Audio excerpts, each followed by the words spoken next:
कुंभ मेले का चौथा दिन था। प्रयागराज का संगम तट भक्तों, तीर्थयात्रियों और साधुओं से भरा हुआ था। सूरज धीरे धीरे गंगा की लहरों पर अपनी किरणें बिखेर रहा था। हर तरफ शंखनाद, मंत्रोच्चार और ढोलनगाड़ों की गूंज थी। एक आदमी बिखरे बाल, धूल से सना चेहरा और आंखों में थकान लिए भीड़ के बीच से भटक रहा था। उसकी उम्र 40 के करीब थी, लेकिन चेहरा झुर्रियों और चिंताओं से भरा हुआ था। वह ठिठुरते हुए गंगा की ओर बढ़ रहा था। एक वृद्ध ने पूछा, जो पास बैठकर चाय पी रहे थे। ओ भाई, कहाँ जा रहे हो? आदमी ने थकी हुई आवाज में कहा, मुझे नहीं पता, शायद गंगा में डूबने। मेरे जीवन में अब कुछ नहीं बचा, सब कुछ खत्म हो गया है। वृद्ध चौंके। अरे ऐसा मत कहो, गंगा मैया सबकी पीड़ा हरती हैं। तुम अंदर से टूटे हुए हो, पर यहां कोई तुम्हारे सवालों का जवाब दे सकता है। वह आदमी ठिठक गया। कौन कौन मेरा दुख समझेगा? वृद्ध ने मुस्कुराते हुए गंगा की ओर इशारा किया। वो साधु लोग, वहां नागा साधुओं का एक अखाड़ा है, उनसे मिलो, तुम्हें तुम्हारी राह मिल जाएगी। वह आदमी धीरे धीरे नागा साधुओं के अखाड़े की ओर बढ़ा। वहां आग जल रही थी और चारों ओर भस्मलिप्त साधु ध्यान में मग्न थे। कुछ मंत्र जप रहे थे तो कुछ समाधि में बैठे थे। तभी एक साधु ने अपनी आंखें खोली। उसकी दृष्टि तेज और गहरी थी, मानो किसी का भेद जान ले। उसने उस आदमी की ओर इशारा किया, आओ पुत्र, तुम्हें यहां तक गंगा मैया ने भेजा है। साधु ने गहरी आवाज में कहा। आदमी चौंक गया। आपको कैसे पता मैं यहां क्यों आया हूं? साधु मुस्कुराया। मैं जानता हूं कि तुम्हारा नाम श्याम है। मैं जानता हूं कि तुम्हारा व्यापार खत्म हो गया, तुम्हारा परिवार बिखर गया और तुम अब खुद को खत्म करना चाहते हो। लेकिन यह अंत नहीं है, यह तो तुम्हारे जीवन की नई शुरुआत है। श्याम की आंखें भर आईं। आप सब कैसे जानते हैं? मैं सच में हार चुका हूं। मेरे पास अब कुछ नहीं बचा। साधु ने भस्म उठाकर श्याम के माथे पर लगाई। तुम्हारे पास सब कुछ है, लेकिन तुमने उसे देखना छोड़ दिया है। आओ मैं तुम्हें दिखाता हूं कि जीवन क्या है। साधु श्याम को अपने पास बैठाकर उसके जीवन की कहानी सुनाने लगे।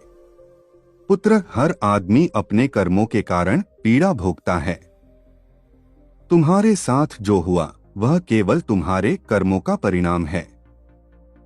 लेकिन याद रखो, कर्म को बदलने की शक्ति भी तुम्हारे ही हाथ में है। श्याम रोने लगा। तो अब मैं क्या करूं स्वामी जी? मैं अपने परिवार, धन और सम्मान सब कुछ खो चुका हूं। साधु ने उसकी आंखों में देखते हुए कहा, त्याग करो, जीवन को नई दृष्टि से देखो। नागा साधु बनने के लिए साहस चाहिए, लेकिन इसके साथ ही एक नई दुनिया मिलती है। क्या तुम तैयार हो? श्याम ने हिचकिचाते हुए पूछा, क्या नागा साधु बनना आसान है? साधु ने गहरी सांस ली। नागा साधु बनना आत्मा को भस्म करने जैसा है। तुम्हें अपना नाम, पहचान, मोह और संसार के हर बंधन को त्यागना होगा। लेकिन इसके बदले में तुम सच्चे सुख और मोक्ष को प्राप्त करोगे। श्याम ने साधु बनने का निर्णय लिया। साधु ने उसे एक नागा गुरु के हवाले किया। गुरु ने कहा, पहला कदम है अपना अहंकार छोड़ना। तुम अब केवल एक शिष्य हो। तुम्हारा नाम और पहचान अब खत्म हो चुकी है। श्याम को डोट अखाड़े में सबसे कठिन कार्य दिए गए। उसे ठंडे पानी में स्नान करना, दिन भर मंत्रों का जाप करना और कठोर तप करना सिखाया गया। शुरू में वह टूटने लगा, लेकिन गुरु के शब्द उसे हमेशा प्रेरित करते रहे। गुरु ने एक दिन कहा, पुत्र, संसार की हर पीड़ा केवल माया है, इसे पहचानो। जब तुम इस माया को त्याग दोगे तो तुम्हें सच्चा सुख मिलेगा। श्याम धीरे धीरे अपनी पीड़ा और अपने पुराने जीवन को भूलने लगा। वह अब नागा साधुओं के रहस्यों और तपस्या में रमने लगा। सालों की कठोर साधना के बाद श्याम अब नागा साधु ज्ञानदास बन चुका था। उसकी आंखों में एक नई चमक और आत्मविश्वास था। अब वह दूसरों के दुख को समझने और उन्हें राह दिखाने लगा। महाकुंभ के अगले आयोजन में ज्ञानदास अपने गुरु के पास गया। गुरु मुस्कुराए और बोले, अब तुम तैयार हो। जाओ, संसार को सिखाओ कि दुख केवल एक भ्रम है। गंगा के किनारे जहां कभी श्याम ने अपनी जिंदगी खत्म करने का सोचा था, आज वह दूसरों को जीवन का मार्ग दिखा रहा था। गंगा किनारे ठंडी सुबह थी। कुंभ का अंतिम दिन था, लेकिन संगम की पवित्रता और ऊर्जा वैसी ही थी। ज्ञानदास अब एक सिद्ध साधु बन चुके थे। उनके चेहरे पर एक अद्भुत शांति और आंखों में गहराई थी। हर सुबह वे संगम के किनारे बैठते और अपनी साधना में लीन हो जाते। लेकिन आज का दिन अलग था। धुंध के बीच एक कमजोर बूढ़ा व्यक्ति उनकी ओर बढ़ रहा था। उसकी चाल लड़खड़ा रही थी और वह दर्द से भरा हुआ लग रहा था। वह ज्ञानदास के पास आकर गिर पड़ा। बाबा, मेरी मदद करें। मेरी जिंदगी खत्म हो चुकी है। मेरा परिवार मुझे छोड़ चुका है। मेरे पास अब जीने का कोई कारण नहीं बचा। ज्ञानदास ने उसे ऊपर उठाया और उसकी आंखों में देखा। वह व्यक्ति उन्हें अतीत के श्याम की याद दिला रहा था। उनके भीतर के दर्द और सहानुभूति की लहरें उमड़ पड़ी। पुत्र, गंगा मैया के पास कोई भी खाली हाथ नहीं लौटता। क्या तुम अपनी पीड़ा का कारण जानते हो? वह व्यक्ति फूट फूट कर रोने लगा। मैंने अपने लालच और अहंकार से सब कुछ खो दिया। अब मैं क्या करूं? ज्ञानदास ने उसका हाथ पकड़कर कहा, तुम्हारा दुख केवल तुम्हारे भीतर के अंधकार का प्रतिबिंब है। आओ, मैं तुम्हें दिखाता हूं कि यह अंधकार कैसे समाप्त होता है। ज्ञानदास ने उस व्यक्ति को अखाड़े में लाने का निर्णय लिया। वहां उन्होंने उसे अपनी कहानी सुनाई, कैसे उन्होंने अपने सारे रिश्ते, धन और मान सम्मान को खो दिया था और कैसे वे नागा साधु बनने के बाद अपने भीतर के सच्चे सुख को पा सके। पुत्र, ज्ञानदास ने कहा, हमारी सबसे बड़ी कमजोरी यह है कि हम अपने दुख को ही अपना भाग्य मान लेते हैं। लेकिन सच्चाई यह है कि दुख हमें केवल एक नई शुरुआत का संकेत देता है। उस व्यक्ति को अखाड़े के अनुशासन में रखा गया। पहले उसे दिन भर गंगा किनारे बैठकर ध्यान करना सिखाया गया, लेकिन ध्यान के दौरान उसकी आत्मा बेचैन रहती थी। बाबा, मेरे भीतर इतनी अशांति क्यों है? मैं शांति नहीं पा सकता। ज्ञानदास ने जवाब दिया, शांति तब तक नहीं मिलती जब तक तुम अपने अतीत के बंधनों को नहीं छोड़ते। अपने दोषों को स्वीकार करो और उन्हें माफ करो। माफ करना सबसे बड़ा तप है। धीरे धीरे वह व्यक्ति अपनी गलती को स्वीकार करने लगा। उसने अपनी जिंदगी के हर कड़वे हिस्से को एक एक करके बाहर निकाला।